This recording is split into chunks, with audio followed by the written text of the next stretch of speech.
Good evening, ladies and gentlemen. I'm Peck, I'm Chris. and we're here to talk about one of the great dictatorships in world history. Now, we've had Napoleon, Hitler, not that these were good things for their countries, by the way, mind you. Napoleon, Saddam Hussein, I already said Napoleon, Mussolini, Vlad the Impaler, but the one we're going to talk about today is Triple H. Time for some Triple H. So, Heil Hunter, right? Pretty much. Yeah. Anyway, this is something that really hasn't been addressed that much, and the transfer of power from Vince McMahon making a lot of the decisions to Triple H, some would say mixed results, but honestly, we're of the opinion that they're more disastrous results. Bad mixed with worse. Yeah, see, I haven't watched it in so long, but I know you tell me, Jason, some of the other guys, they talk about WWE, and yeah, there's some positive, I guess. I don't know. Now, some of this can be blamed on creative. When you change writers and you change scripts for Raws 3 times before it airs, and you're changing segments while the show is still airing, 40 minutes before a segment's supposed to switch, that happens. But in my opinion, a lot of it has to do with his take on things, his personal dislike of wrestlers. Now, wrestling in and of itself, you know this, it's a very clique-driven industry. Yeah. Usually when there's one top guy, a lot of their friends end up getting a lot of the other gigs, or, if you get close to management. Shawn Michaels even talked about it in his book, Heartbreak and Triumph. He talked about how, because he got so close with Vince McMahon, he was kind of able to work his way into a position where essentially the 2 top guys in the company at the time were him and The Undertaker, and those were kind of Vince's go-to guys. They always were, for years and years and years. And because of HBK, Diesel, Razor Ramon, Triple H, people like that all got brought into it. So, it's not really something that's ever going to change. But the problem to me is you need to be able to separate that once you actually get into business and determine what, as he always says in his authority segments, are best for business. And honestly, to me, it seems like he hasn't done that. Now, the way we're going to look at it, too, is think about all of the wrestlers that we've had lately. The youngish, former world champions, and the mid-carders. Think about how many of them are still relevant now or in a gimmick anywhere near what they were at. Yeah, I don't know. Doesn't seem like there's a lot. Well, they just haven't been used correctly. Think about The Miz. He went from main eventing WrestleMania with John Cena to working, actually what made him slightly more interesting, I admit, because I've always hated The Miz. His whole tag team with Damien Sandow, who looks very strange now that he's so skinny, but it's a different story. So we have that. We have Dolph Ziggler constantly being handed the golden plunger in the form of the Intercontinental title. The guy can work, the guy can wrestle, but aside from 2 really forgettable World Heavyweight title reigns, no one's really done anything with him. He's just been bumped back to the mid-card, and I understand, that you need performers like that in the middle of the lineup that can deliver a solid 15, 20-minute match and everything, but don't you think it's time to pull the trigger and give him a chance? I would think. How much longer do they want to go with this? If I'd given these guys some, the main spotlight. And it's not like these 2 are the only guys. We've had a lot of people that have ascended to the top of the mountain. And yeah, granted, some of this could be because their gimmick wasn't great enough, their ring presence wasn't good enough. But honestly, to me, it seems like a coach's decision almost to pull the plug on them and yank it back and pull it back. Look at Sheamus, former world champion. Now, as a face, as a good guy, he's a caricature of his former self. Wonder why they did that. I don't know. I'm really not sure. He's had some injuries, but he's, come back from those and he's been okay. Bad News Barrett's been repackaged 5 different times. He finally has a gimmick that works now. I like what he's doing now with that. Well, because this is like that syndrome where they Shelton Benjamin, Matt Hardy, Ken Kennedy, a couple other guys. They dangle that. That golden trophy in front of them or whatever, and then, they never pull the trigger. Seemed like Zack Ryder, too. I don't know if what titles he won. Did he win the He won the United States title. Did he win Intercontinental or no? No, he was only United States champion, but he's another one who was getting there. The following and who gotten de-pushed. Yeah, I just guess if they don't like you or they don't see the money value in you, they're not going to do anything with you, I guess. But that's my problem with Triple H. I feel like he makes those decisions far too quickly. Look at Bray Wyatt. He was getting pushed to be something else, and he was feuding with John Cena at WrestleMania. All of a sudden, he's bumped to working shows with a part-timer. And granted, it's Chris Jericho. He's wonderful. The matches are great because it's Chris Jericho, but you've essentially been knocked down 3 or 4 matches on the pay-per-view for no reason. Well, does it go back to the problem where there's too many people, there's too many shows, it's too big?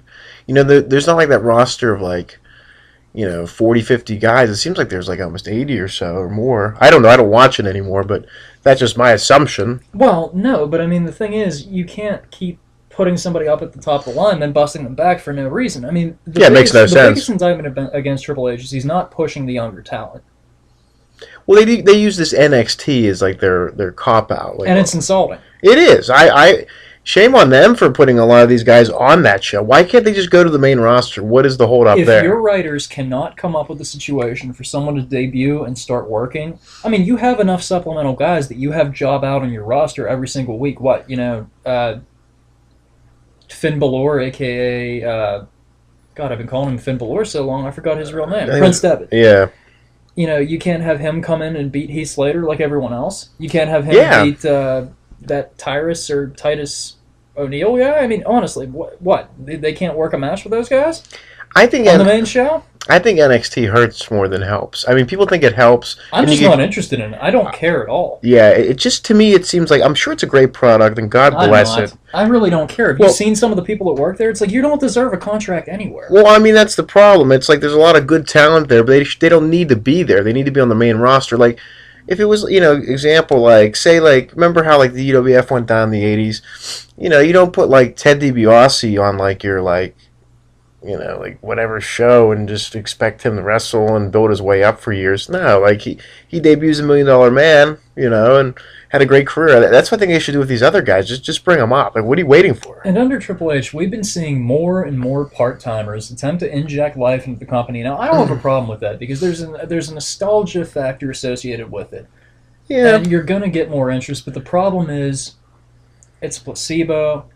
It's a long-lasting, short-term thing. It's not going to last because as soon as The Rock left to do another movie, stopped watching completely all over again. And you lost all those viewers. It seems like there's enough talent here to build future stars, but they just don't pull the trigger. I don't know what they're worried about, what they're waiting for, what's going wrong here. I don't know. I don't get it either. And there is no greater indictment. For those of you that have been watching it recently, Sting made his long-anticipated WWE debut, getting involved in the god-awful Authority storyline that has been dragging on for like the last year. And, he ended up interfering in the match, stopping Triple H from essentially ending it in favor of his team, and setting up a match, it looks like, possibly a WrestleMania with Triple H. So let me get this straight. You're going to showcase your company, not with your main eventers, not with anybody actively on your roster. You're going to put Triple H, who has wrestled exactly one match since WrestleMania, or at WrestleMania. No, two. He was at Backlash. I'm sorry. So he wrestled WrestleMania and he wrestled Backlash against Sting in his first ever WWE match. Bravo. We're going to be traded to a semi-main event or the main event out of people that have wrestled 3 times in 1 year. Well, I mean, I understand why they brought Sting in, but it's so funny. People think like, "Oh, Sting's back." I'm like, he's not back. No. He showed up once, and he's not going to be there again until he has to plug whatever pay-per-view he's exactly. Like this is his debut. People don't even realize, he's been on TNA for almost 10 years. So I mean, yeah, you can't yell at TNA for using the old guys now and having part-time talent. I mean, they kind of got away from that, but. And this is one that I hate to harp on, but I feel like I have to. Okay. Why in the world would you allow your world champion to sign a contract with such a limited amount of dates that the guy is not even going to be mentioned, essentially, for 3 months? He's not scheduled to show up until December 8th. He has not done anything since... What was the pay-per-view after SummerSlam? Oh, geez, I don't even know. I don't remember either. It was one of their forgettable ones. No Mercy, maybe, something like that. I don't know. I don't care. But whatever it was, he defended in a rematch against Cena. The championship has been mentioned maybe in passing twice, and Paul Heyman has been on the show once. Once in that amount of time to even let us know that you have a world champion. Well, didn't they do this with Lesnar, too, where he was, like, being managed by Heyman, then he vanished, and they had to have CM Punk hold down the fort till he showed back up? No, because that was actually okay. There wasn't... a world title at stake. It was Well, yeah. basically just him operating under Paul Heyman's direction and getting involved whenever he needed him. That was fine. No, I had absolutely no problem with that. Coming in as a heavy, as an enforcer, and just doing whatever he wanted. Yeah. When you put a guy like that into the world title picture, even The Rock would show up via satellite. Lesnar's not even appearing on TV on camera at all. There's not a video package. There's nothing. He's just not there. Yeah, I've never heard anything like this where you have a world champion and he's just, I'm not going to work. I'm not going to Especially in wrestle. the age of the internet. And Absolutely. everything else, where you could at least, my God, you can record a video on your iPhone and send it in of you, talking about your opponent. They haven't even bothered to book anything except they're just lazily giving Cena another rematch at whatever pay-per-view. Who cares? Who wants to see that again? Yeah, I mean, I think the wells run pretty dry with Cena. I think it's time to move on. And Well, he can still be there, but you can let the other guys take the reins now. You know? the rematch thing is another problem that I'm having because under Okay. Triple H, that has literally been all that we have seen. If you lose a title match convincingly at a pay-per-view, don't worry, you get another one. You're the Well, challenger, you lost, but we're going to give you another one. well, Oh, and you know what? You lose that one too. We're going to put you in a fatal four-way or triple threat just to give you one more shot. well, that's the problem they've had for years, and they always do the rematches on Raw. It's like, why even order the pay per Well, view? not even that. I'm talking about at a pay-per-view too. Well, After they yeah, already got their Raw rematch. But if you have this many people on your roster and you have this many people in the mid-card to main event picture, why can't you give one of them a title shot? yeah. I mean, honestly, what would be the harm in giving Bray Wyatt a title shot and losing? I don't see why not. It seems like the guy when I was at the Rumble in He can January. work. Yeah, I mean, I was at the Rumble January. He seemed like the people were very interested in him. I don't see why he couldn't get a shot. I don't know. I mean, and there's a question too. What happened to this Roman Reigns guy? He got hurt. Oh, He's okay. coming back now. He had a hernia. His hernia popped when he was walking somewhere, and I don't know when he got hurt during the match or what match it was, but he had a hernia and he had surgery on it. It was so funny. I saw him at the Rumble. I'm like, who's that? Like, I had no idea who this guy was. You're better. I don't like him. He looks like Jafar. He's not bad physically, like in terms of like his style, but technically doesn't know a headlock from a hammerlock. I can't stand. It's basically all just quick spots. Is he one of these guys where everyone's for him, but then they realize that this might not be working out when he's put Mm, in that position? Like, whoa, I guess we almost like the Pope in 2010 with TNA. no, I don't really Okay. know anybody that was behind the Pope in 2010. Yeah, well, But I mean, I sort of was. Chris, I'm sorry. I'm all sorry. right. I Got a little mean, excited. well, think about how many wrestlers that you look at that don't have that much discernible talent that people get behind. Now, Roman Reigns is not, in my mind, as good as Batista. But for Okay. some reason, people cheer for him. Now, a lot of this is based on women thinking he's attractive. And, he does have, like, a physical presence. But in terms of cutting a promo and everything, I mean, my God, people criticize Randy Orton. Have you ever heard Roman Reigns speak? Well, this could be where he's in trouble, and that's apparently if you're in WWE, a lot of it has to do with Mike being on the mic and talking and being able to tell your story. And if you can't do that, you're in trouble. Well, So I think they're going to be less likely to give up on him than they are going to be likely to mismanage Dean Ambrose and Seth Rollins. Now, I don't particularly care for Seth Rollins. I think his style is far too cute with all the jump kicks and everything else. I don't take him that seriously as a heavyweight wrestler.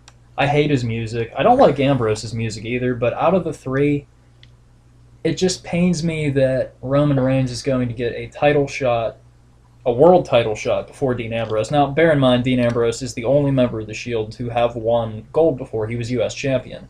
But if you're not doing anything with him now, why don't you just throw him another one of those right now, just to at least keep him interesting? Don't have him feud with Seth Rollins and jump to Bray Wyatt all of a sudden. That makes no sense. yeah, I think the time you got to be consistent with your storylines, and I guess Bray Wyatt, after seeing that was it for him. So I mean, he's doing I guess another feud with this guy from the He's Shield. feuding with Ambrose. Yeah. Okay. But the other problem that I have with Triple H is the continuity of storylines. The whole CM Punk bungling thing. He beats Cena, he unifies the titles, he defends it against him again at SummerSlam. Yeah. He wins, and then all of a sudden Del Rio cashes in on the title reign no one cared about. Kevin Nash interferes. So Del Rio ends up champion in a very forgettable title reign. Who cares? And then Triple H, instead of working a match with Kevin Nash and CM Punk, sets up Triple H versus CM Punk, which doesn't make any sense, which leads to betrayal with HHH and Kevin Nash, which was more interesting than Triple H versus CM Punk. And then we're back to CM Punk being champion again, where it's like, why the hell did you have him lose the belt in the first place? Well, this goes back to my opinion. I think there's just too much overexposure with WWE. I think there's too much. There's too much going on. There's too many people. It's just a mess. I mean, I was never really a big WWE fan after the new, after like 94, 95-ish. I just kind of drifted away. But, I watched it again when like they had the invasion, and that crashed and burned quick. And then the NWO showed up, but I could see how junky the product was, and what I wasn't missing. I was watching in '02. I'm like, this is awful. Like it's so bare minimum. But now you fast forward it seems like But there's the a lot of in-ring talent. quality was there, though. The matches Some of were it. longer. This year, I mean, my God, the matches are like 7 minutes long. It's terrible. Well, it's a waste because it seems like they have like a lot of great former indie talent, and a lot of great, That promptly forgot how to wrestle as soon as they signed their contract. Well, I wonder if it's just that, or they probably don't tell them what to do. Well, they tell them what to do, has but to do too with the amount of days that they're required to well, work. But still, days required to work. I think TV time. I think what they want them to do. I think that's of course they can't just do whatever they want. There's a lot of factors, but yeah, it's frustrating because you got all the talent there and they're just wasting it. But that's what they do. Like that's their MO. They waste talent. And talent relations have been another problem for Triple H. You look at, again, we hate to bring up the whole CM Punk thing, but look, when you lose a guy who is arguably outdrawing John Cena as more interesting to a real wrestling fan, not that people who love John Cena aren't real wrestling fans. It's just that Punk was more of a technical alternative. Yeah, and he was less of a hype guy. Cena still draws numbers and everything else, but for once you had another guy that was almost equal. Even if not quite. So the fact that you alienated someone like that to the point that you lost them like that, it just kind of made me mad. Well, see, my problem with this is... And you mishandled them to the point where, you're going to be working with Triple H. Why? How is that relevant? Who cares at this stage of 2014? Yeah. It's not that big of a deal. All you're doing is putting over talent. That's all you're doing. I need to listen to his podcast. The Cole Cabana. Yeah, the recent one, Art of Wrestling. I have to listen to that, then maybe we can talk about that.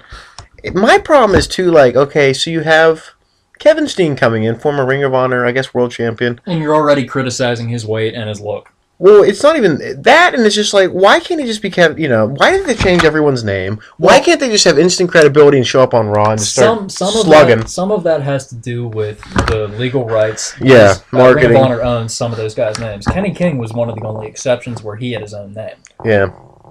I don't know. I just feel like, why does he even have to waste time on NXT? Why can't he just show up on the roster and nails Dolph Ziggler, just to say? Well, the only thing with Steen is, though, I honestly didn't realize how small he was, height-wise. Now, weight-wise, he's still a big guy, and, he's not in the best shape, but that's okay. There's stuff you can do to cover that up. My God, look what they did with Abyss. They put him in black trash bags on TNA. I know. What a mess. I don't know. Why can't I... This is what I don't like, because, they do this NXT thing, and to me, it's great if you want to showcase talent, whatever, but just let them go on Raw. These guys, he doesn't need to go on it. Yeah. No one watches it anyway. It would make a larger impact for him to show up on Monday Night Raw than waste time in NXT, and then who knows if he'll even get out of there. My question is, why do people like Rusev get to debut on Raw, and why do other people have to wait in line in NXT? Exactly. Did Rusev have to go through NXT? I don't think he did. I don't know. I honestly... No, I knew they signed him as a developmental guy, but I think they put him pretty much, towards...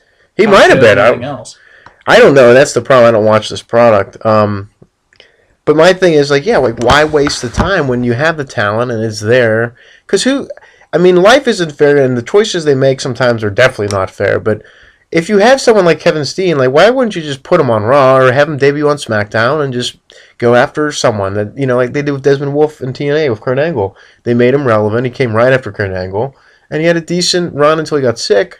So why can't you do that with Kevin Steen? And same with the Prince Devitt guy and whoever else is big at the time, the other problem, too, is if they are that good, they're going to want to be, people are going to want them to be pushed quickly, and you already have, it seems like, a whole hierarchy of people waiting in line, plus you have all the old-timers taking up space, so what do you do? I know. Well... I honestly would get rid of NXT and put a lot of these guys on SmackDown and get them ready. Their decisions make no sense. Why is Kane wearing suit pants and not wearing a mask? He looks ridiculous. He's been completely deballed from the character that he once was. He's almost useless. He's easy to beat.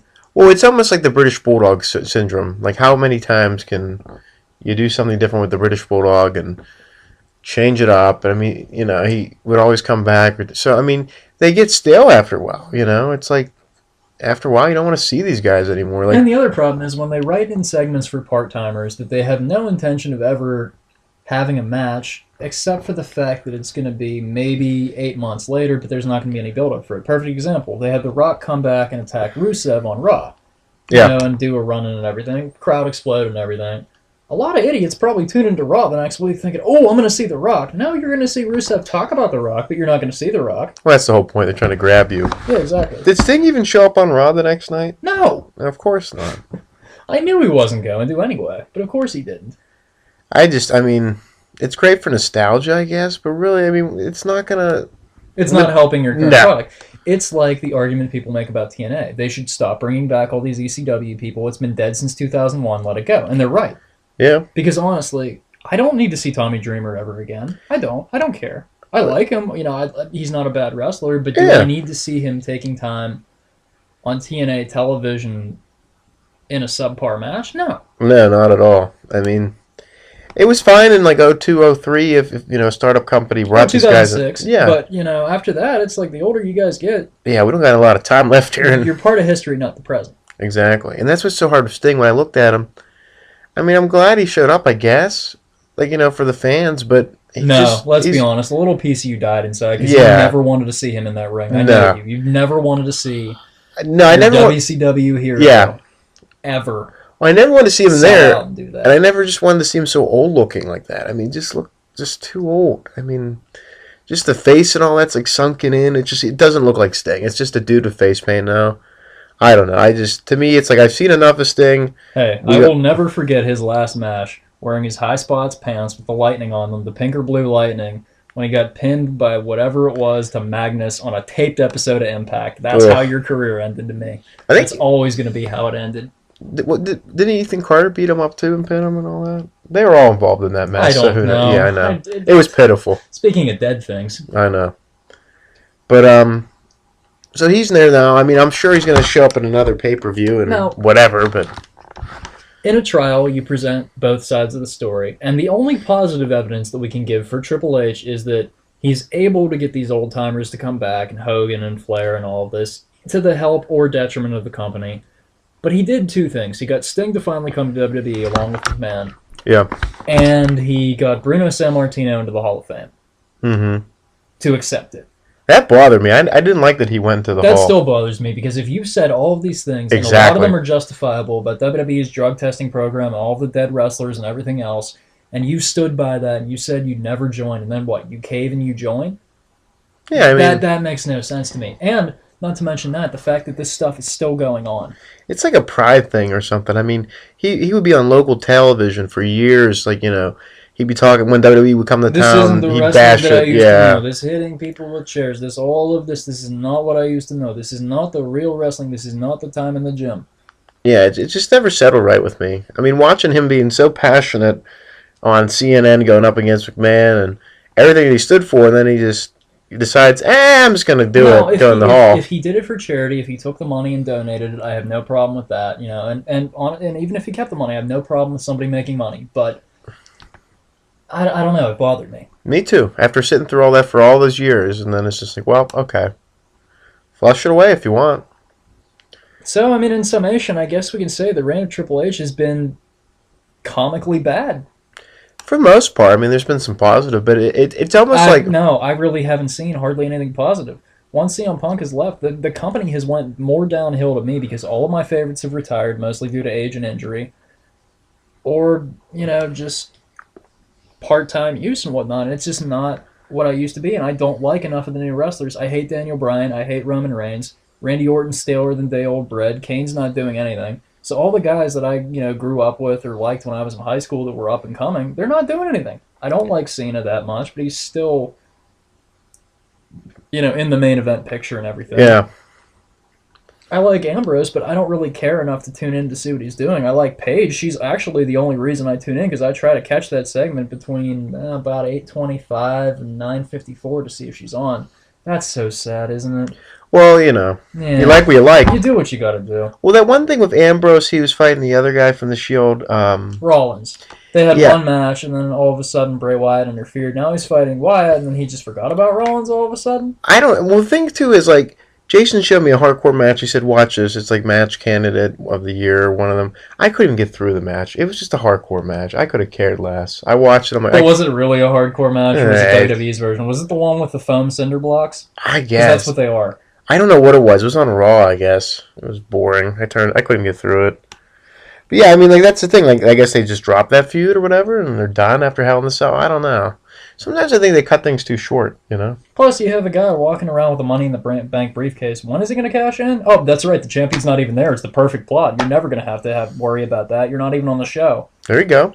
Well, plus too, like I just think there's too many pay-per-views. You don't need to have all these pay-per-views. Well, it doesn't matter. Your champion's not going to wrestle with them anyway. Yeah. Well, what's the difference then? Who cares?